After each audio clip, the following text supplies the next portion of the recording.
Okay, like I said, welcome. We are so pleased to see so many of you on today's pre-arrival information session, really a pre-arrival orientation to help many of you understand the stage and the process of becoming a Notre Dame student in F1 or J1 status. We're thrilled to be here with you. My name is Leah Zimmer. I'm the Executive Director of International Student and Scholar Affairs, and I'm here with my colleague who will have introduced herself. Hey everyone, good morning. My name is Zaina Karabatic, and I am an Associate Director within the Office of International Student and Scholar Affairs. So we have just a few housekeeping things that we want to address here at the beginning of today's session.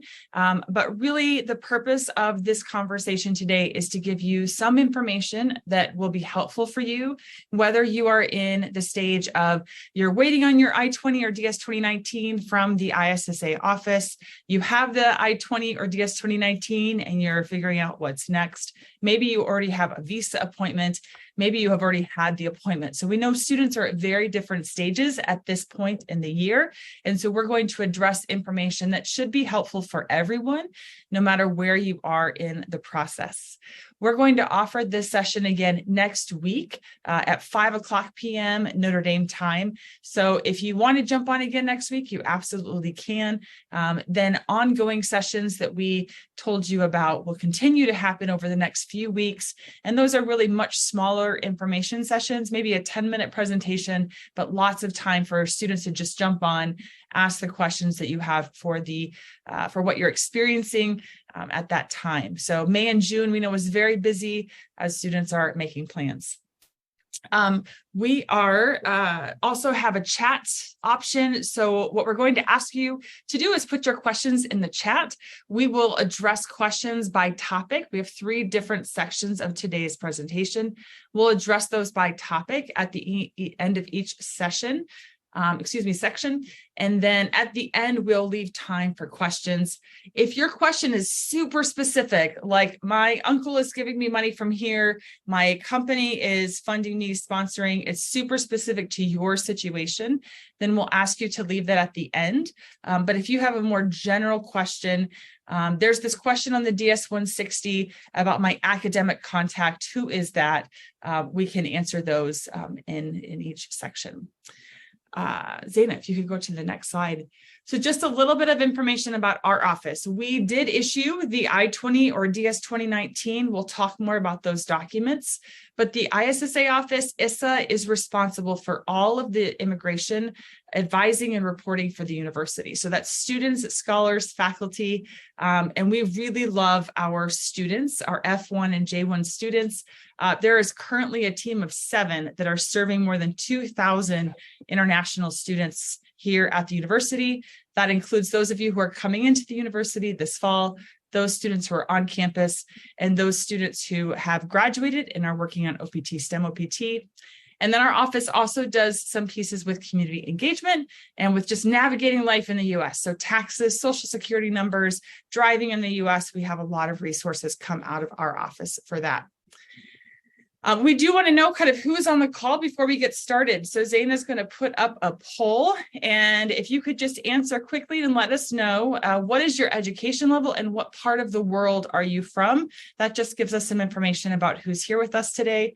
We'll give you a couple of seconds to answer that. If you could go ahead and just throw your answers up there. And this question of from which region of the world are you joining Notre Dame?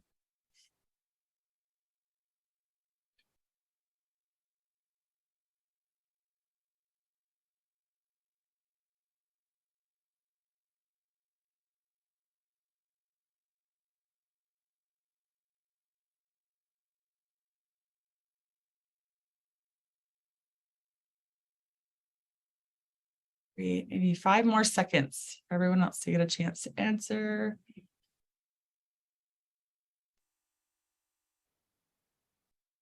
And then we'll move to the next question. And this is what's your education level? And this is for students. If there's any parents or family members with us, you can have your student answer the question.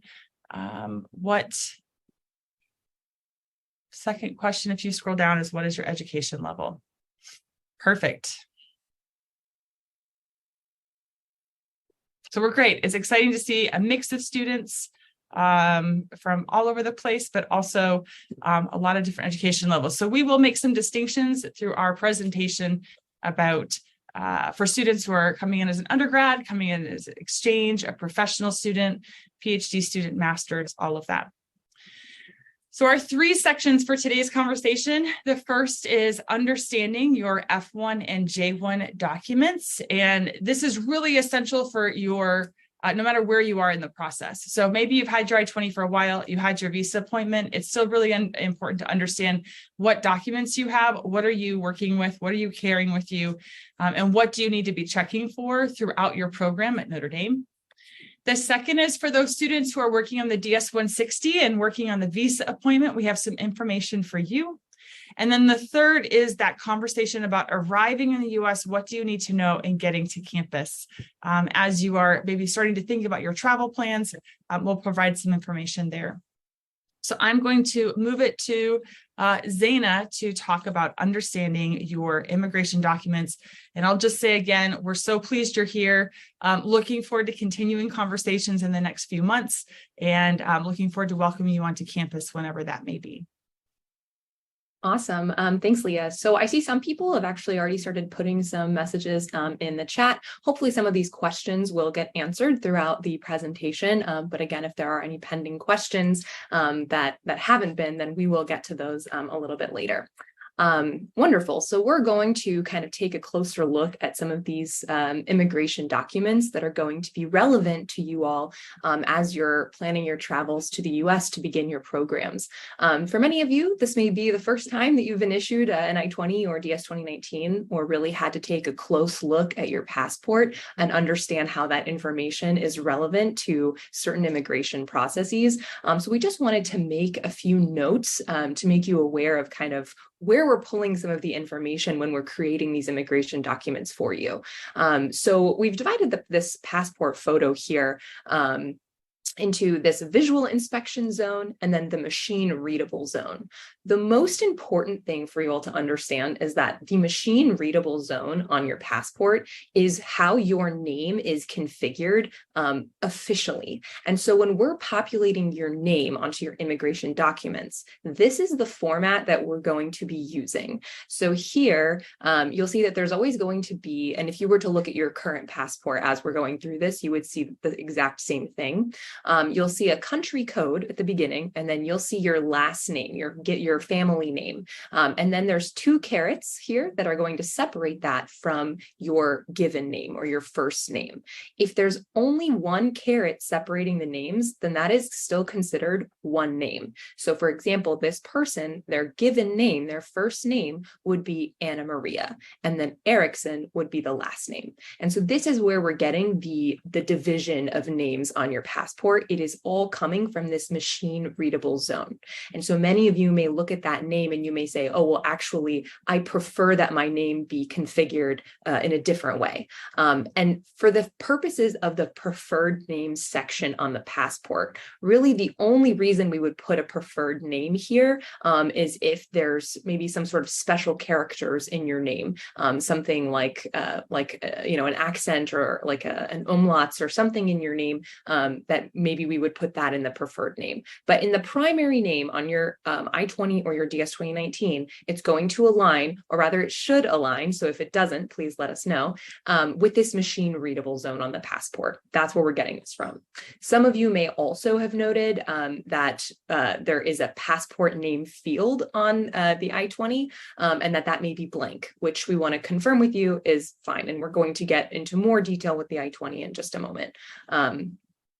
And then the other thing we wanted to note about the passport here is the city of birth versus the place of birth.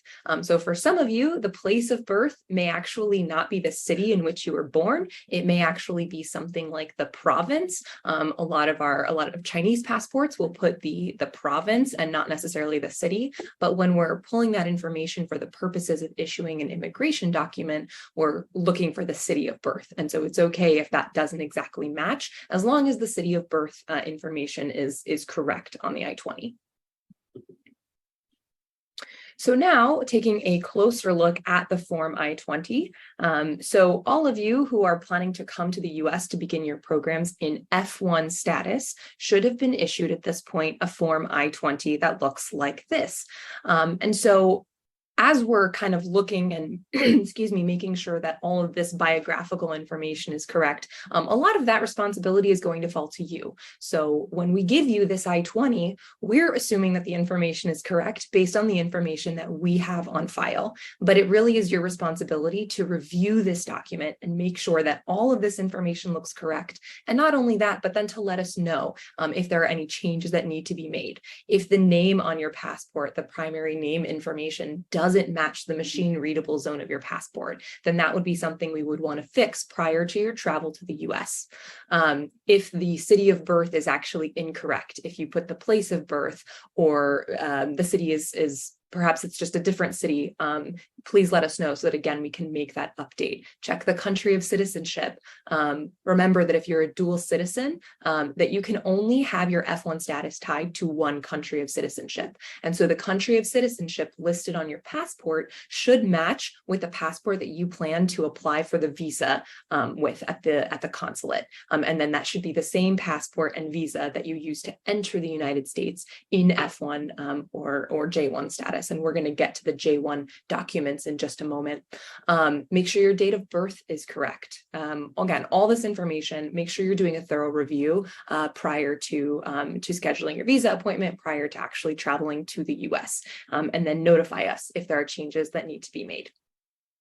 So the other thing that you want to make sure, moving on from the biographical information, is of course your program information. We want to make sure that the program information listed on your immigration documents aligns with the program that you're coming to study at Notre Dame. So make sure that the education level is correct. If you're coming for a master's program and it says doctorate on your I-20, that's a problem, and we would want to fix that. For the major information, now this is a little bit tricky, and so a lot of the time we get questions about, oh, well, I'm coming to study, electrical engineering, but my I-20 actually says, electrical engineering, something general, like a long major name. And we want to assure you that that's okay, because the major, as it's named at Notre Dame, may not necessarily align with how the government codifies majors in the United States. And so, for example, the major on this example I-20 here is chemistry, general. And then you'll see there's a code next to it. This particular student is studying chemistry, even though it doesn't just say chemistry. So unless the major information is wildly different from the program that you're planning to pursue at Notre Dame, it is most likely correct. And if you have specific questions about that, we're happy to review it, but we just want to make sure you understand that it's okay that that information doesn't exactly align with the name of your program at Notre Dame. The next thing to look at is your program start and end date. So we issue typically standard length documents. And so we have received the information from your department about the expected time to completion for your particular program, and that should align with the dates that are listed on your I-20. Now, if for some reason you're in a 2-year program and your I-20 is only for 1 year, then that might be a problem, and that would be a reason to reach out to us so that we can confirm the information that we have on file for your program.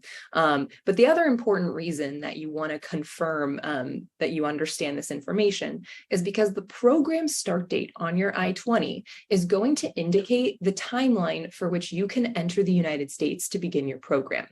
No student can enter the US more than 30 days prior to their program start date. And you'll actually see here in the same box right next to the program dates, this earliest admission date. And so all of you with an I-20, you'll have this earliest admission date, which will be that 30th day prior to the program start date. So just keep in mind that you cannot enter the US prior to that date.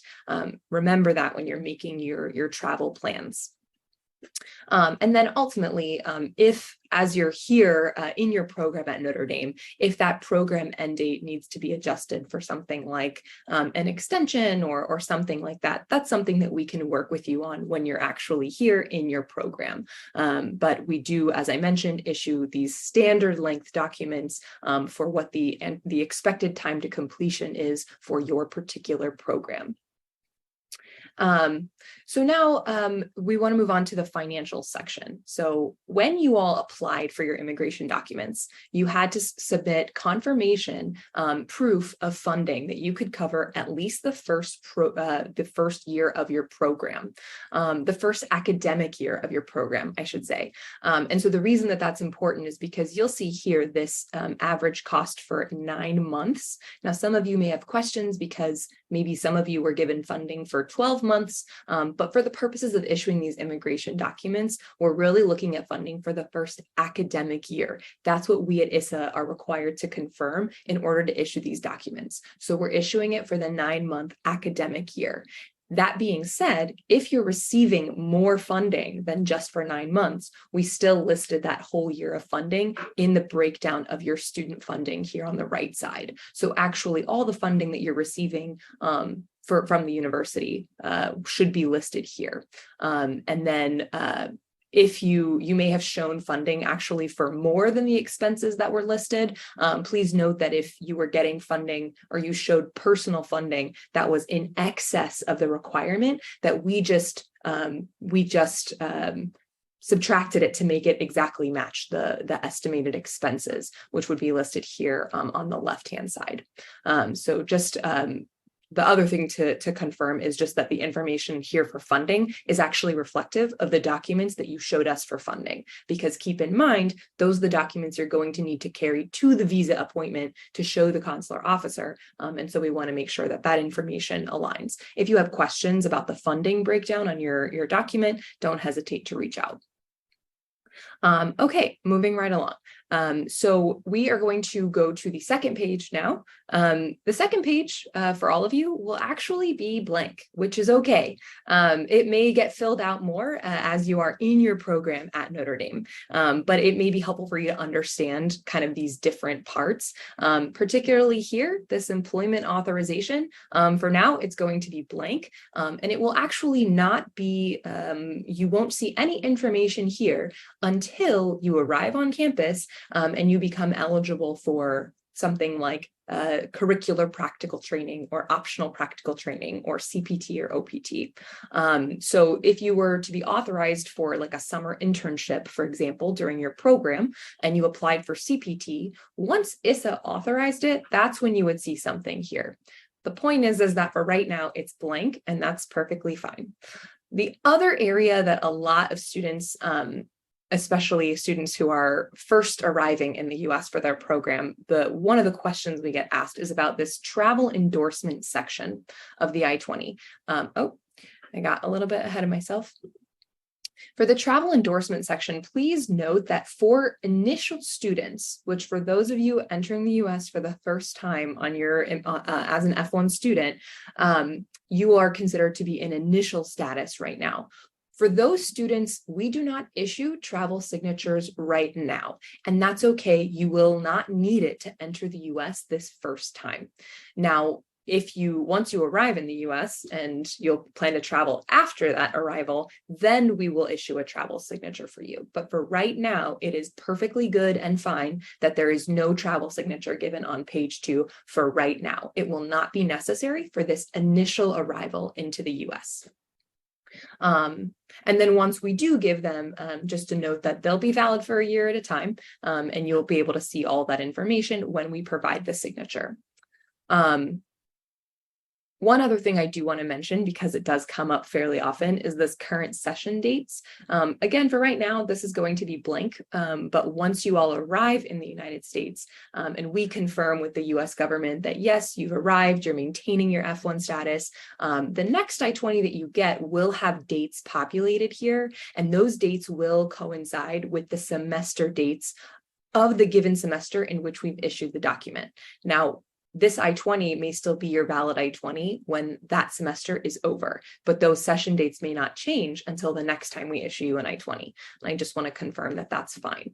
Again, that's going to be something that will be maybe more of a question when you actually arrive in the United States. So now moving on to the form DS 2019 for our friends coming to the US on a J1 visa. So if you are planning to come to attend your Notre Dame program in J1 status, then ISA has issued you a form DS 2019, which looks something like this. Now, a lot of the information is going to be the same, and some of the same things will apply from what I was just saying with regards to the I-20. But for our J1 students, one of the notable differences is this visitor category. And for you all, it will be that you all are coming as a student. Your particular category within the J1 visa category is a student, you're a university student. So if it says anything else, please let us know. Your biographical information, very similar to what we were talking about with the I-20 with our F1 students. We pull this information from the machine readable zone of your passport. And so if for whatever reason that doesn't align with what's in your passport, please let us know so that we can make an update there. Again, your program dates here, should align with the length, the entirety of your program. For some of you, it may be a little bit less than that, depending on the amount of funding that you showed, but for the vast majority, it should be for the entirety of your program. And then again, the major information, this code, it should align with the program that you're coming to study at Notre Dame, and your breakdown of funding is going to be here in box number 5. For the J1 students, note that your funding is what we say is cumulative, which means that you had to confirm funding for the entire length that we issued the DS 2019 for. So yours is not just the first year, your funding is cumulative. So you will see probably a much larger number here. And then for the travel validation, this is actually going to be on the first page in the bottom right corner of your DS 2019. We do not issue, same as for our F1 students on their I-20, we do not issue a travel validation for the initial entry into the US, which is fine. It will not be needed. So this will actually be blank, but then once you're here and you've arrived on campus, if you're planning to travel internationally, you can come in or request online through our system. You'll get more information about how that works once you get here. You can request a travel validation that way. All right. Can I pop in real quick? Because there's a question. Absolutely. If you go back to the I-20 page, I believe you said this, but just to repeat, the program start date is different than the earliest admission date. And that early admission date is literally the first day that you are authorized to enter the US. So there's a question about what does it mean that I can enter 30 days before? You can enter the US, both J1 and F1 students. You can enter the US 30 days before the program start date. For those students who have a Form I-20, it tells you with that earliest admission date, that is the first day that you can enter the US. For our J1 students, you just have to calculate 30 days prior to that program start date that's printed on your document. So just a note answering one of the chat questions. Yeah, of course. All right. So the next part of this is kind of our segue into the next portion of the presentation, which is going to cover completing the DS-160 and navigating this visa process.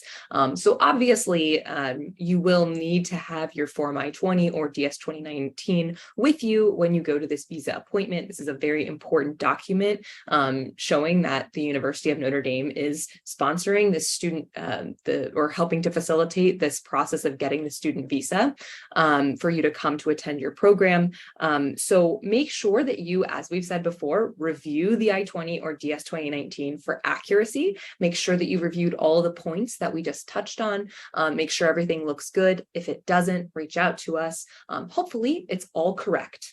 If it's correct, then you will need to print out and hand sign this document. I know that we are issuing these documents electronically. So and that the signature from the ISSA team is going to be electronic. But in your case, you actually must have a hard copy with you. And you'll need to bring this hard copy to the visa appointment. You'll need the hard copy when you travel to the US. So make sure that you are printing it out, and then you need to hand sign it with a pen. Do not put your electronic or digital signature. You need to hand sign it. That essentially makes it the original valid I-20 or DS 2019. So please make sure that you do both of those things. After having done that, you can use the SEVIS ID number, which I actually should have pointed out where that is. For the DS 2019, your SEVIS ID number is up here in the right-hand corner. Usually begins with the letter, or I'm sorry, not usually, always, always begins with the letter N. And then here on the I-20, your SEVIS ID number will be at the top of the page here. So that's where you can find that information. But you will use that SEVIS ID number, which is essentially how the government, the US government, is identifying you as a student in the United States. You'll use that number to pay what's called the SEVIS I-901 fee. And this is all done online through the government's webpage. If you did a quick Google search for SEVIS I-901 fee, the very first option would be the government website that you could use to pay for it. And then once you pay that SEVIS I-901 fee, you're going to get a receipt as confirmation that you've made this payment. Really important is to save a copy of that receipt, because we do advise that you carry it with you as you're traveling into the United States, just as confirmation that you've done this required step in the process. And then actually, we advise that you keep it with you, or saved on your computer, or somehow saved with you on your person for the duration of your academic program, or for the duration of your F1 or J1 status. So it is important to keep that confirmation that you've made that payment. It is a one-time payment for that particular SEVIS record. So let's say that you come to Notre Dame, you do a bachelor's degree, and then you transfer to another school and you do a master's degree. All of this will likely be done on the same SEVIS record. And so that I-901 fee will actually be fine for all of these years. So it is a one-time fee per SEVIS ID number, per SEVIS record. Just a note.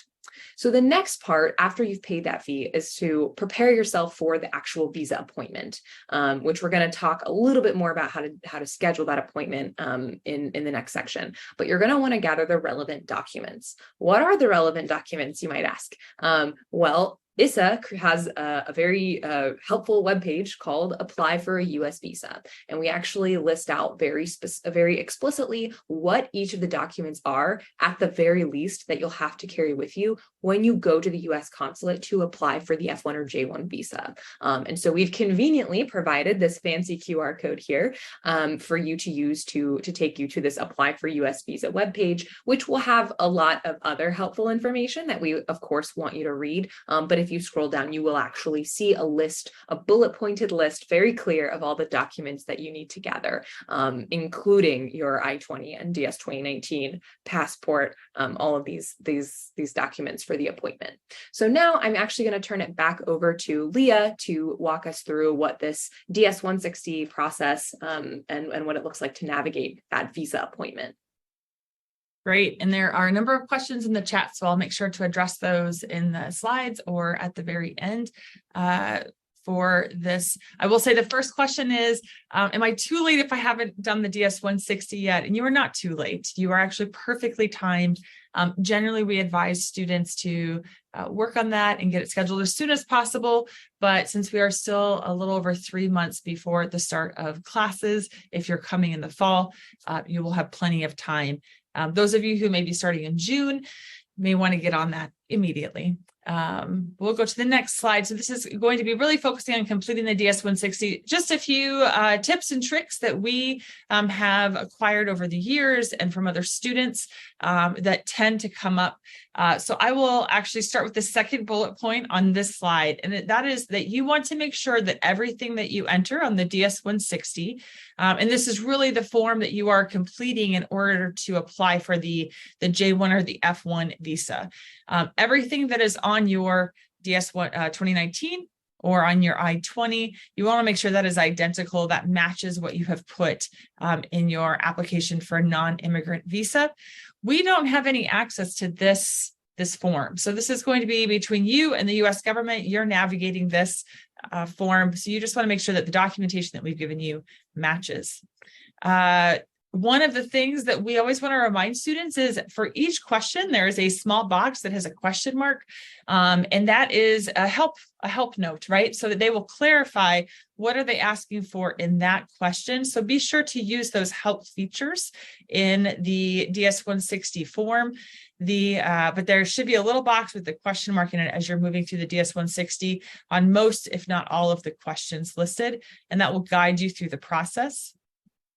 We want to recommend that you save frequently, and there's two advantages to this. One is that the system can kick you out pretty frequently. If you pause it all, if you're looking up documents, if you're downloading and reviewing your financials while you're filling out the DS-160, you want to make sure that you continue to save so that when it kicks you out, you are able to get back in. And one of the most important notes is that when you first set up your account, it's going to give you a code so that you can keep logging into that same application. So take a screenshot of that, make sure you have that, so that every time it kicks you out, you can still go back and retrieve that application. The second advantage to saving frequently is if you submit the DS-160 and you realize that you made an error. Maybe you put the city of birth wrong. We had one student who didn't realize that she needed to put the SEVIS ID number and she put her Notre Dame ID number.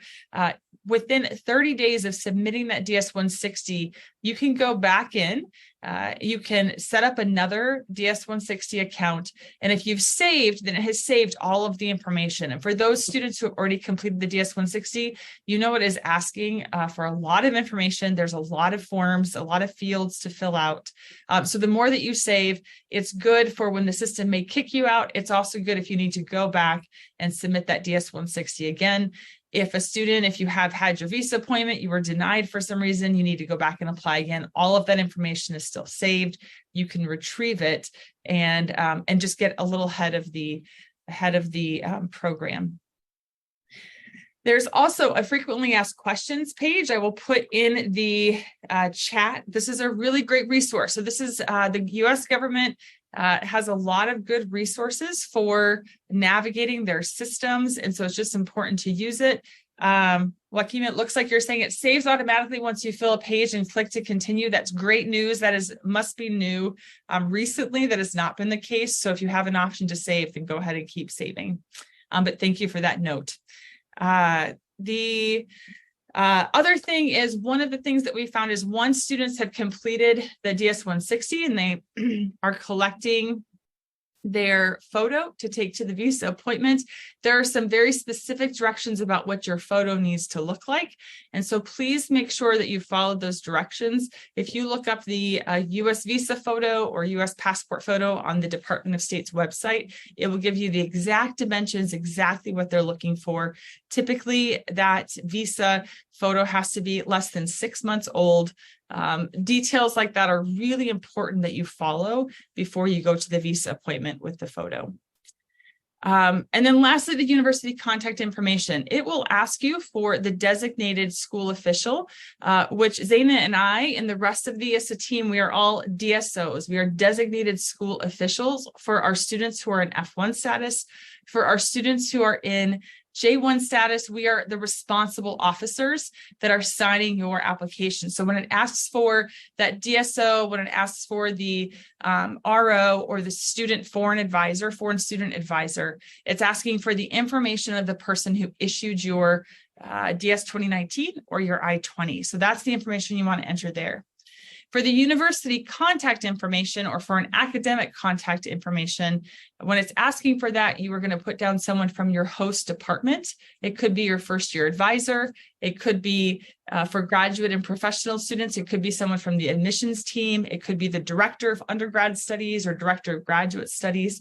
But you're going to put down a university contact. That's different than the foreign student advisor question. So the DS-160 there. I think those were all the questions about the DS-160. We'll go to applying for the visa. So once you've submitted the DS-160, then you will move to the application for the visa process. So there's just a few things that we want to share with you about this process. The first thing is that this process will vary by consulate and embassy. And that's super important when students write us and say, can you do X for this embassy? Or what do I do in this situation? It's really important that you are reviewing the website for the embassy or consulate that you will apply for the visa at. And that is because they are each distinct. It may mean that the documents that they want you to bring are going to be different. Maybe one consulate's going to ask for additional documentation from what is on our website. So the information that Zaina referenced that is on the ISSA website, those are basic requirements for every single consulate or embassy, but then there may be additional requirements depending on where you are applying. If you are applying as a third country applicant, they are going to ask for additional documents, most likely, but that's going to, again, vary by the 300 different consulates and embassies across the world. The visa wait times, if you have not yet scheduled your visa appointment, I'll just put in the chat that our visa wait times also vary extensively. We met with the Department of State's Director of Visa Services earlier this spring, and they said they wanted to assure all students that they are prioritizing F1 and J1 student visa applications. And so if you are hearing about very long visa wait times in your home country where you're going to apply, please know that they really are working to prioritize student visa applications. But that is to the question about, is it too late to apply for the visa? It isn't in most cases, but get that in as soon as possible.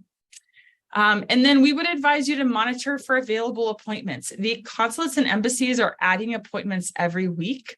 And so it's your responsibility to continue to monitor for maybe an earlier appointment, monitor for additional appointments. So one example, we had a student from Colombia who could not get a visa appointment earlier than July 24th. We said, keep checking the website. They will continue to post earlier appointments. They'll post available appointments. It all depends on staffing. And so that will change week to week. And in this student's case, her original appointment that she applied for was July 24th, but she was actually, as she continued to was able to get an appointment yesterday. And so it's really important to continue to monitor the website for available appointments. It will change, and you can go back in and choose an earlier appointment time. A special note about expediting appointments.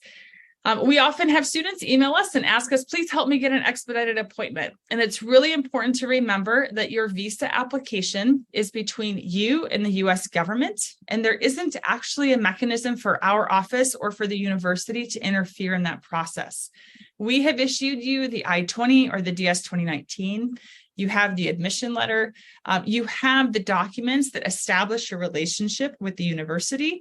And at that point, when you go to the visa appointment, that is the role that the university plays to support your application. And now it is between you and the US government. And so those expedited appointments, if you need an expedited appointment, you will have to request that. But each consulate and embassy, again, has a different process for that. So some of the consulates and embassies, they will require that you wait until you are within 60 days of the program start date on your I-20 or DS-2019. Some consulates and embassies require that you wait until you are 30 days within the start date of the DS-2019 or the I-20. And in some cases, it is actually 2 weeks. They will not accept an expedited request until you are 2 weeks within your program start date. But that is based on the consulate or embassy.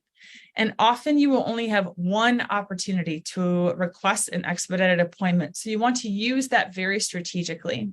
So if you are going to be starting on August 14th and you have you've gone in, you've done the DS-160, you are looking for an available visa appointment time, then you're going to want to make sure to get the earliest possible appointment, even if it is after your start date.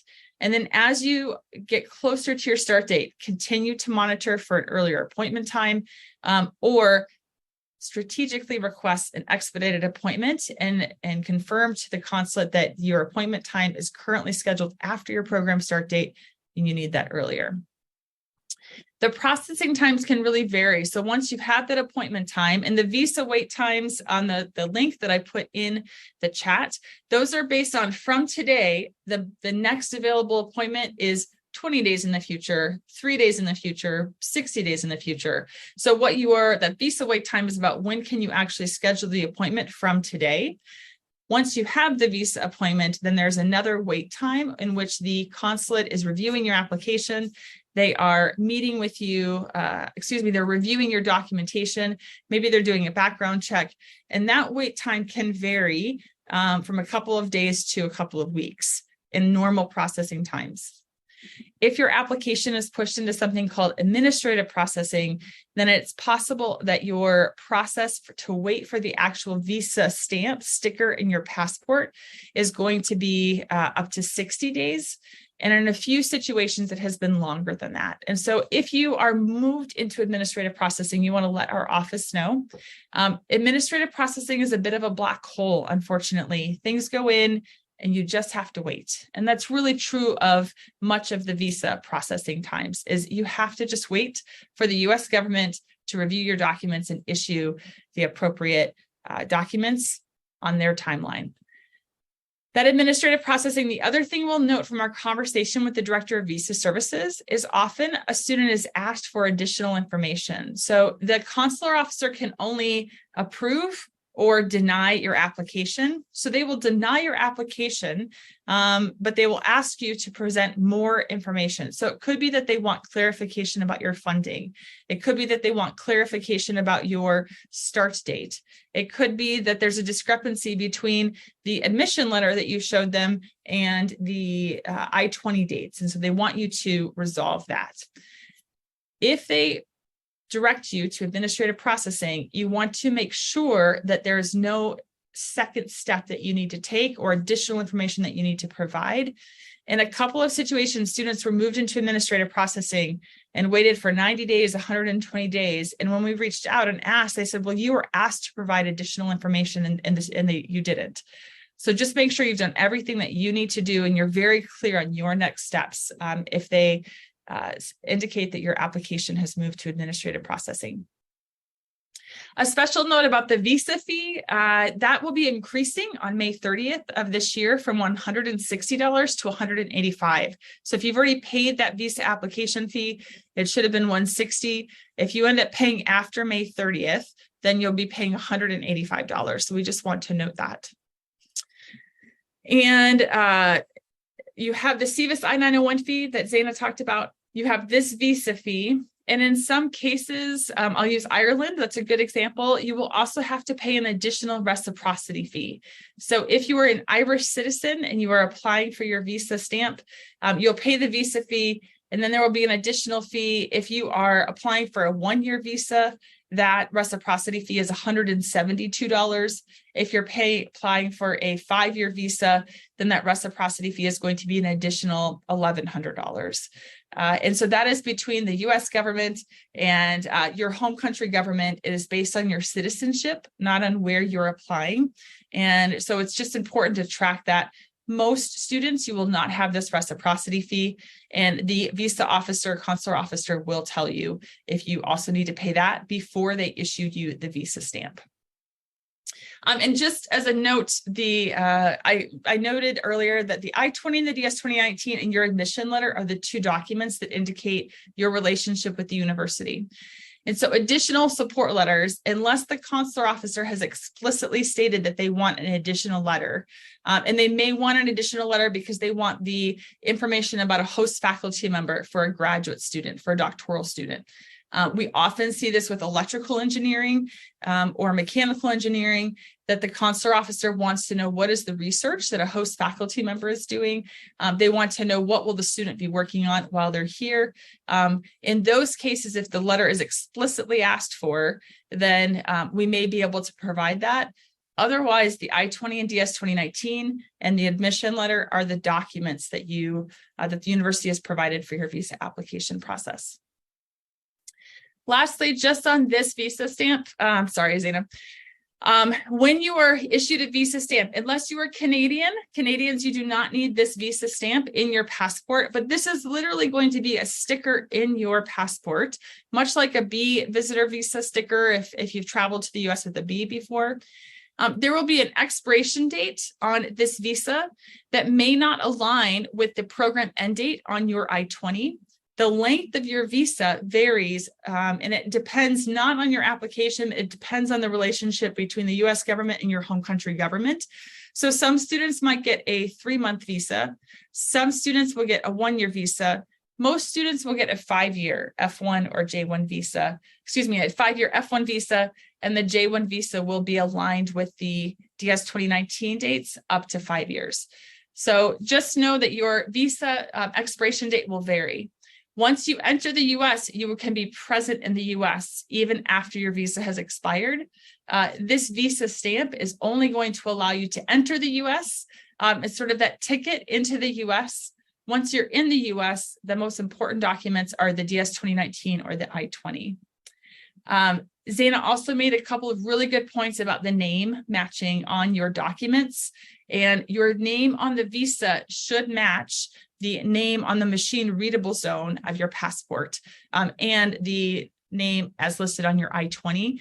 And so you want to make sure that those all match. That will make your life so much easier when you get to the US and have to apply for the Social Security number.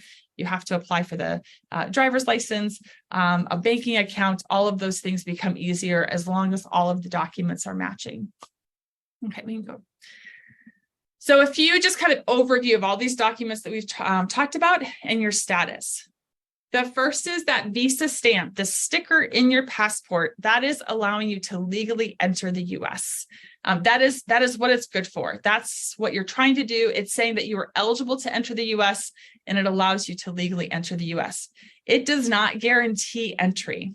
And you'll notice the very last note on this first column is that the Customs and Border Protection Officer at the US Port of Entry, they will authorize your entry. So the visa just says, yes, I can present at the Port of Entry. I'm eligible.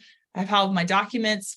But ultimately, it's the CBP officer's authority to let you enter. The expiration date doesn't matter as long as you've entered the US before your visa expires, and it is good until the expiration date on the visa stamp. You have to pay that visa fee. There is that visa fee that's going up to $185 in a couple of weeks. And it's just important to know that the Department of State issued the visa stamp. It will be reviewed by the CBP officer, but you will need a copy of this visa stamp for many applications in the US, like the Social Security number, like the driver's license, all of these things. That is different than the I-20 and DS 2019. Even though the I-20 at the very top says F1 and the top of the DS 2019 says J1, those are eligibility documents, certificates of eligibility. They are authorizing your legal presence in the US. And you are legally present in the US as long as you're maintaining your status for the program dates that are printed on that I-20 or DS 2019 and any additional work authorization dates that you were given. The I-20 and DS 2019 is managed by a government agency called the Student and Exchange Visitor Program, or SEVP, And our team in this office is managing your record in the SEVIS system. And then this also has a fee associated, and this is the SEVIS I-901 fee. So all of this has to do with your legal presence. This is your program. These are your program dates at the university. And this is your program at Notre Dame. And this I-20 or DS 2019, the SAVP record that you have. That is how you will access your benefits like curricular practical training, CPT, optional practical training, OPT, or for J1 students, your academic training, right? All of the benefits of your status are tied to your I-20 or DS 2019. So this visa stamp plus your I-20 or DS 2019, those are creating a status for you. So you want to think about why are you in the US and how long are you going to be in the US? That's your status here in the US. And it's that combination of a legal entry with legal presence. We will talk with you once you arrive on campus at orientation about maintaining your status. What are the requirements for you to maintain status? It's really essential that once you've entered the US in your Notre Dame sponsored status, that you report to our office, and we'll send you information about how to do that. And then this status is yours to manage, but it is supported by our office. And I mentioned earlier that DSO for I-20 holders, for F1 students, the DSO, the designated school official, is supporting you. And for our J1 students with the DS 2019, the responsible officer is the role in which we're supporting you. It's all the same people, we just have different roles in the system. So that's really the things we want you to understand about the documents that you have and then the status that you're managing. Great. Actually, a question came into the chat about whether or not if the visa validity is longer than the program, if you can continue to use that visa to enter the US after program completion. And I appreciate that other students have tried to answer, but I do want to confirm that really the F1 visa, as Leah mentioned, is not necessarily the exact timeline of your F1 status. The F1 visa can expire and you can remain in the US if you're maintaining status. But ultimately, if you're outside of the US, you're going to need to have both a valid visa to re-enter as well as a valid status to return to. So it's not up to the officer's decision to clarify. You actually have to have a reason to return, be it that you're returning to complete your classes, be it that you're returning because you are on authorized post-completion OPT, optional practical training. So we want to confirm that there is a difference between the visa document and then the status, but both will have to be valid in order for you to return to the US. And if ultimately you have valid status and your visa is expired, then you'll need to renew the visa. And if you have a valid visa, but you have no status, then there's no reason for you to come back to the US. So in that case, my answer would be no, but it really would depend on what you were doing in the US and if you still had valid F1 status. If there are more specific questions about that, please just save them to the end and we can confirm that information with you directly. All right, so moving on to once you have got your documents, hopefully you've gone through this visa process, which we hope is nothing but smooth for you, and you've got your visa and you're ready to come to campus to begin your program. And we're obviously going to be so excited to have you. You're going to have some natural follow-up questions about, okay, how do I exactly get to campus? And so just really quickly to kind of tie all of this together. So you've gotten your I-20 from Notre Dame, you've paid your CBIS fee, you've scheduled your visa appointment. Hopefully you've gotten the visa at this point. You're planning your travel.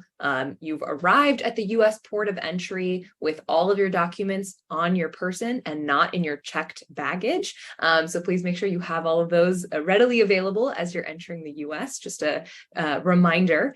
And then you're going to make your way to Notre Dame's campus. And then we'll talk more about what that arrival process and orientation process looks like in just a second.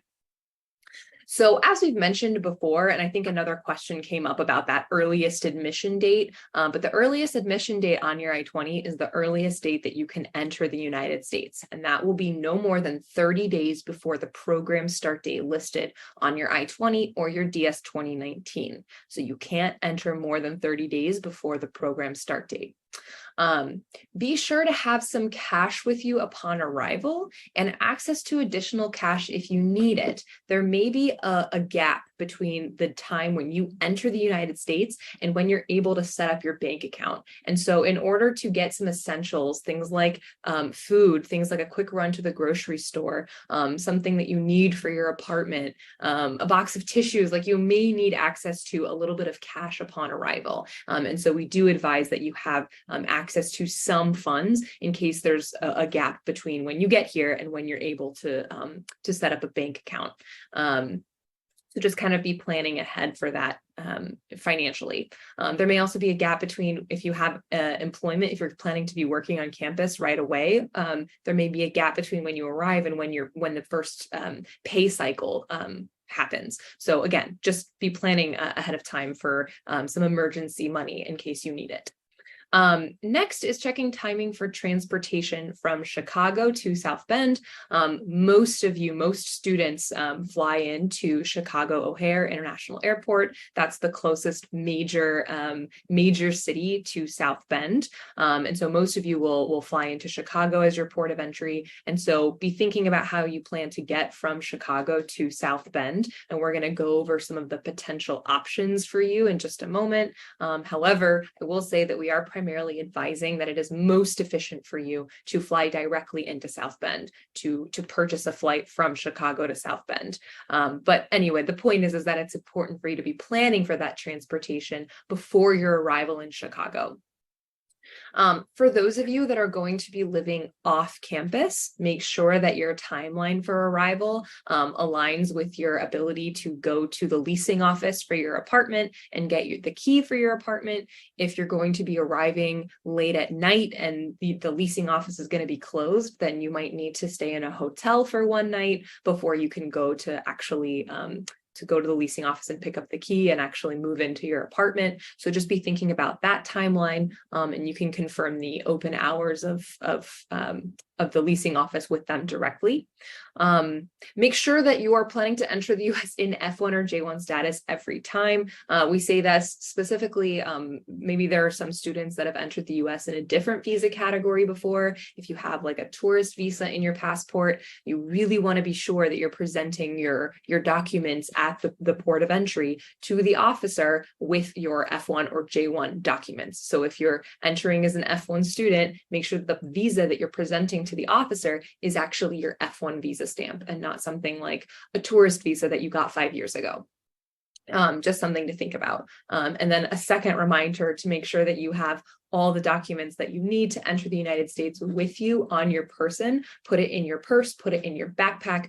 Don't put it in your carry-on. Don't put it in your checked baggage. You need to have easy access to this information when you're arriving into the United States. And then the last point that we put here is registration and orientation. You're going to be receiving a lot of information about this as it gets closer to your program start date. But the most important thing to know is that you have requirements with ISSA when you arrive on campus. So things like registration, you will have to complete a form with us just so that we can let the US government know, yep, this student arrived to Notre Dame. They're doing everything they're supposed to be doing. And then we also will provide a mandatory orientation. And this is for undergraduate, graduate, professional. You will be receiving information about ISSA's orientation, which may be something that you're doing separately, or it may be just part of your general like graduate orientation. So stay tuned for more information about that. So this is kind of a little visual that we've put together to kind of highlight some of the options for getting from Chicago O'Hare Airport to South Bend and to campus. We've evaluated it based on cost and convenience and time efficiency, and we've put some notes in there. I will note that this exact chart is actually on our webpage. So there is a sub web page of our, similar to the apply for a US visa page, there is a separate page about getting to campus. So you can find this on the website as well. And of course, the recording of this will also be available. But ultimately, as I mentioned, we are advising students that the best, most time efficient and convenient option is to fly directly into the South Bend Airport, especially considering that many of you will be having a lot of luggage with you. It's not going to be super convenient to lug all of that onto a train or maybe a bus. We have listed Uber and Lyft here as a possible option, but I do want to mention that not all Uber or Lyft drivers are going to be willing to drive all the way from Chicago to South Bend, Indiana. And so it may be difficult to get an Uber. You can request it, but they may cancel on you. It may be difficult to get an Uber driver that's willing to make that drive because it is about 2 hours. And then if those of you who have a valid driver's license in the US and a credit card, if you were planning to rent a car, then that may be a possible option. If you wanted to coordinate with other students to try to figure which of these options makes the most sense for you guys, if you kind of want to do a buddy system with it, that's totally fine. But again, our advice is mostly to just fly directly into South Bend. It's just easier across the board. Dana, I have just a few things to add to that based on some questions that have come into the ISSA box.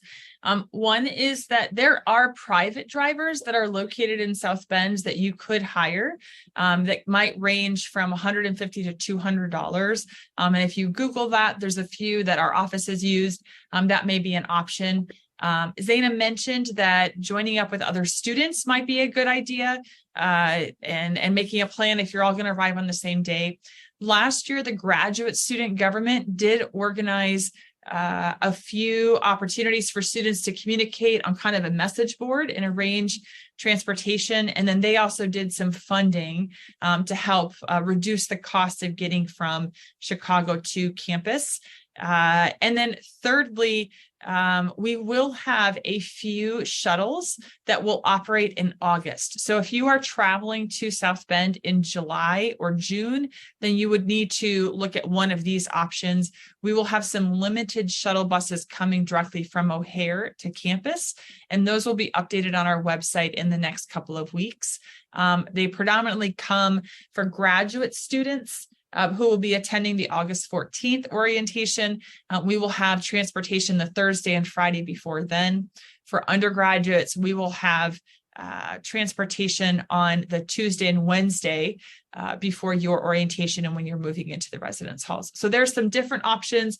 Private car we don't list here, but Zaina mentioned those flights between Chicago and South Bend. Sometimes you do have to schedule those separately from your flight to Chicago, but you can often find a flight for $300 or $350, which seems like a crazy amount of money, but it will get you to campus more efficiently.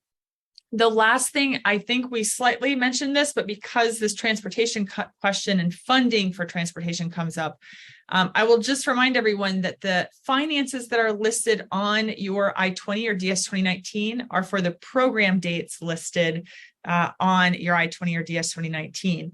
So anything to get to campus, any money to get set up here, any transportation funding, that is outside of what we have told you is the amount of money it takes to live in South Bend for your 9 months of your program, or for J students for that 5 years. So just keep that in mind. This is the time to start thinking about setting aside money for transportation, for travel, for all of that. But that will be separate than the money that is on the funding that is listed on your I-20 or DS 2019. So Zaina, sorry about that. No, all good. Okay, so excuse me, what's next? So for this summer, make sure that you're reviewing all of the I-20 and DS 2019, but specifically because a lot of students tend to forget about page 3 of the I-20 or the second page of the DS 2019, because there's a lot of information listed there. But the reason that page is important is because it really defines kind of the terms of your status and what that Form I-20 or DS 2019 means. So we would highly encourage you to take some time to review all of that information. Keep in mind that when you sign that document, which, as I mentioned before, you will do with an ink signature, not electronic. When you sign that document, you're essentially confirming that you understand and you agree to all of that information on page 3 of the I-20 and page 2 of the DS 2019. So please make sure that you're reading it and understand. If there are questions after you read it, let us know. Make sure you're reading all of the emails. I know it seems like you're getting emails from all sides because we're all so excited to have you guys on campus. Your academic departments are probably emailing you. If you have employment, HR might be emailing you. ISSA is emailing you. But we do encourage you to take time to read all of these emails, because the information that we want to make sure, we try not to bombard you with unnecessary information. And so all that information is going to be really important and might answer questions that you don't even know you have yet, but that will inevitably come up. So please make sure to be reading all of those emails, that information that's coming through, and to reach out to us if you have questions about it. Much better to reach out ahead of time than to have something unexpected happen last minute. Think about your expectations for your arrival, both in the US and on campus, and feel free to ask questions. These questions can be asked to the ISSA team. Maybe you've been put in contact with people in your program, students that are already here actively in the program. It's important to be flexible and to kind of understand all the resources and maybe hear about other students' experiences as you're going through this process. attend the pre-arrival session. So if you're here, you've kind of already, you've kind of checked this box. But as Leah mentioned at the very beginning of the presentation, this week, or I'm sorry, today, and then next Tuesday, we're going to be doing this kind of really robust session where we're trying to touch on all of these different topics. And then after that, in subsequent sessions, we will be mostly tailoring it to student questions. So if questions come up, or you're experiencing something 3 weeks from now that you didn't know about now, that's okay. Attend the session. They're happening every Tuesday, and they alternate between 8 a.m. and 5 p.m. depending on what might be more convenient with your schedule or time zone. So feel free to hop on another one. That's totally fine. We'll be here. So just want to put that out there. Orientation on campus. So as I mentioned a few minutes ago, orientation is going to be something that is required for all of you. You will get more information about that orientation and what your obligations are with ISSA in terms of attending this maintaining status session. The orientation is particularly important because we're going to tell you very explicitly kind of what the restrictions of your immigration status, or rather not restrictions, but how do you maintain your immigration status for the duration of your program in the United States.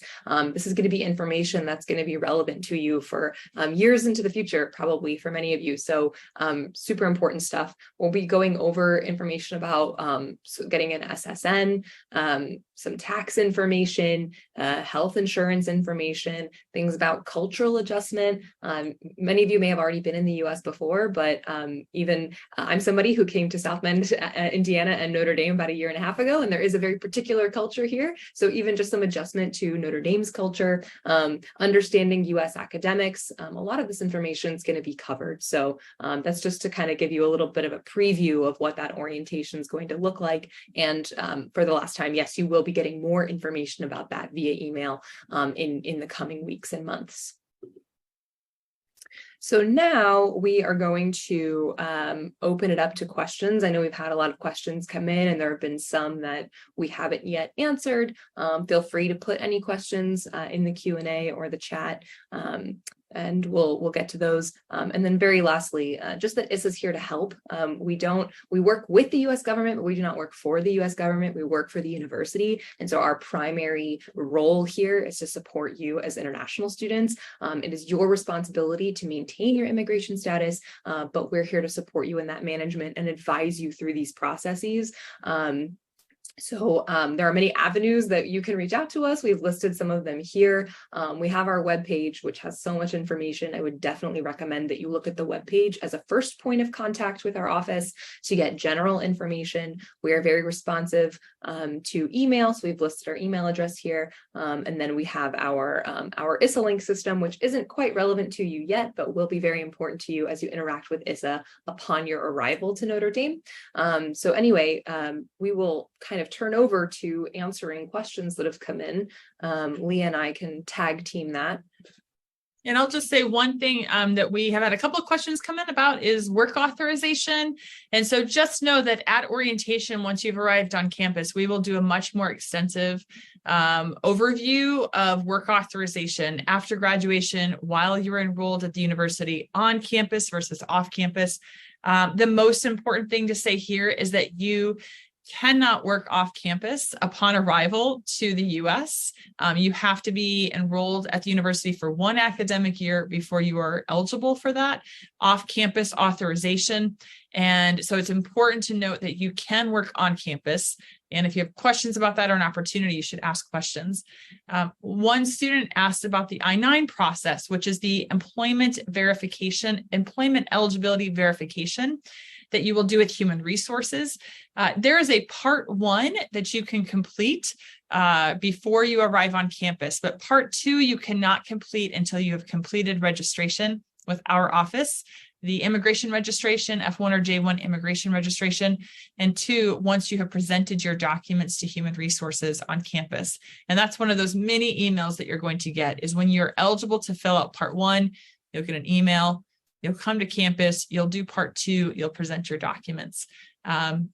It's an important note as well because our office is one of 6 different offices that you'll need to engage, especially graduate students. If you are working and you're receiving a stipend upon arrival on campus, then there will be tax documents that you need to complete. There will be employment documents. There will be immigration documents. There will be department documents and processes that you'll have to complete. So we'll continue to notify you of those, but just be alert to all those emails. Set aside 15 minutes a week to just make sure you've got all the emails read and you have all the information. Undergraduate students, you would have just received your first email from First Year Advising last week. And so you'll want to make sure that you read through that, understand what your responsibilities are, what you need to do right now. Information from Residential Life will come at the end of June. And so you just want to make sure that as those emails are coming through, you're reading them thoroughly. Leah, there are a few questions about students wanting to retrieve their DS-160 applications to confirm information that they put.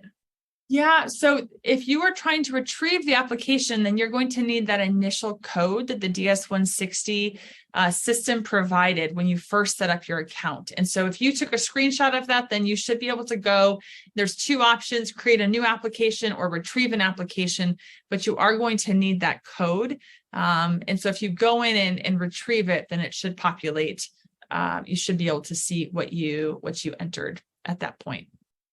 And I would say if you submitted it, we don't want you to worry about the DS-160. Please don't feel anxious about the responses, especially there's a lot of questions about contact information. Typically, it is asking for a university contact. It's different than if you had applied for a visitor visa where they just want someone that you're visiting in the US. Because you're applying for this F1 or J1 visa, they're asking for information about the university. If you put down the wrong person, do not panic about that. You can clarify that at the appointment if it comes up. And they will ask. We just had a student email us yesterday that they were asked for a letter of support about this faculty, what their host faculty does, what kind of research that they do. So if they need that, they will ask for it. We have I think a Canadian student who is asking, so then my understanding is that Canadians only need to sign the I-20 and pay the SEVIS fee and then print it out when crossing the border. Is this correct? So yes, the only process that we've gone through today that will not apply to our Canadian students is the process of formally applying for the visa and getting the visa stamp. You still need to enter the US in F1 status. You need to have all the other documents that we list on our webpage with you when you're coming into the United States. So yes, you'll need to have that I-20, pay that SEVIS fee, make sure that you've entered in F1 status. It's only the visa portion, that the actual visa stamp, that will not apply to our Canadian students. Someone asked, on what ground could you be denied entry by the CBP officer?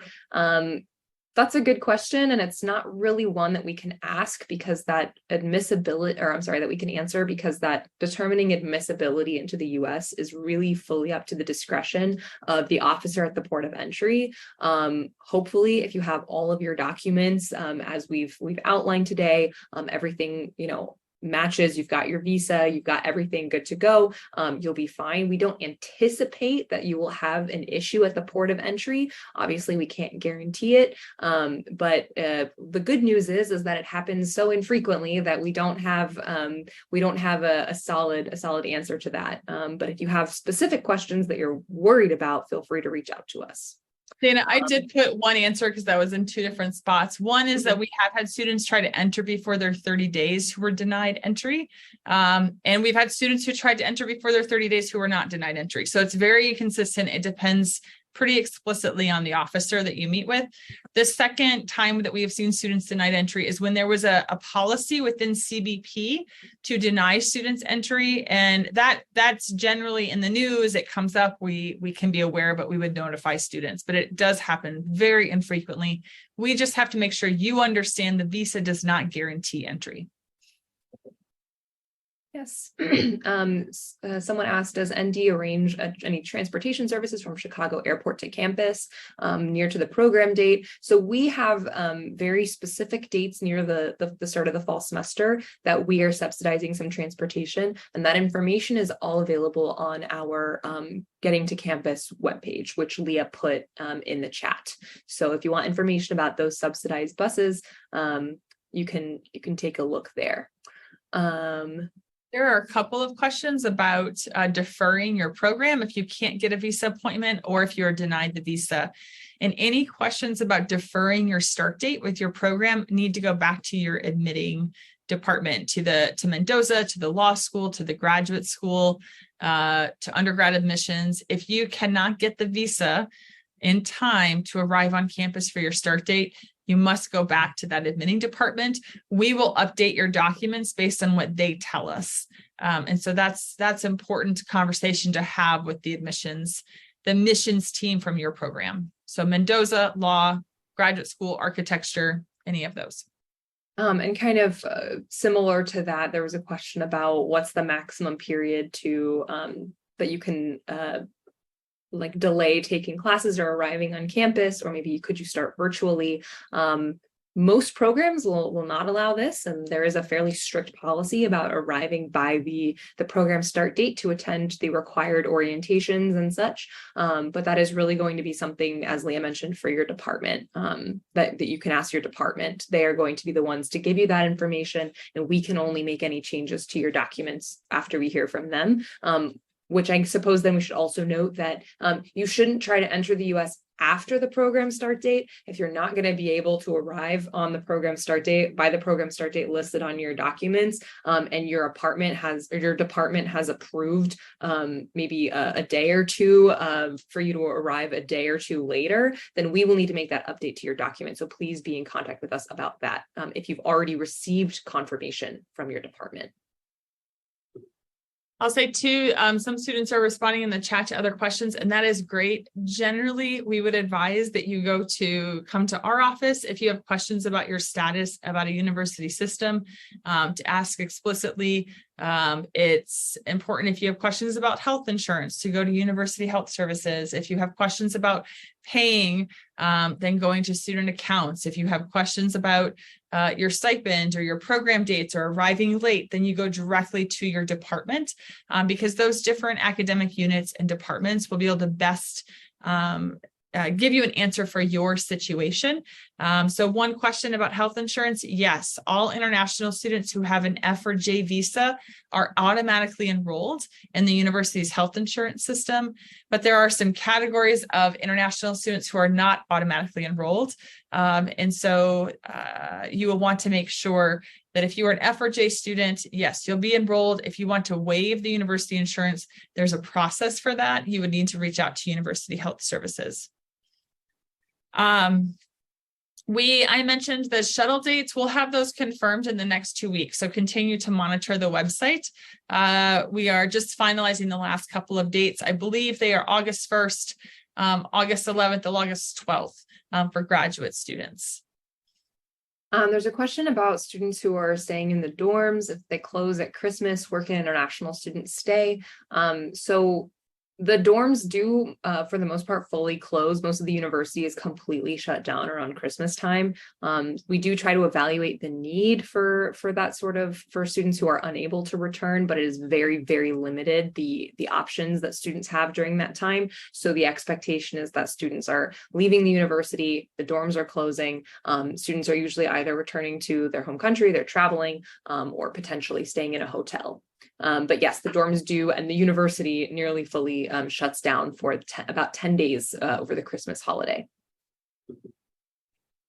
When can I start working on campus? I think Leah mentioned this. You are allowed to start working on campus. For our F1 students, you will not need any sort of special authorization to do this when you arrive on campus. For our J1 students, you're eligible, but you will need authorization. So you need to be sure to request that from ISSA before you start working. But you will be able to start working from the time that you arrive on campus and that ISSA has registered you. And again, what we mean by register you from an immigration standpoint is that we've confirmed with the US government that you've arrived, you're doing everything you're supposed to, you're enrolling full time, all of that stuff. And this process is done through a form within ISSA Link, which is our system. And so when we process that registration, we're going to send you an approval email. So you'll know once we've registered you. But yes, on-campus work can begin very soon after your arrival once we've registered you.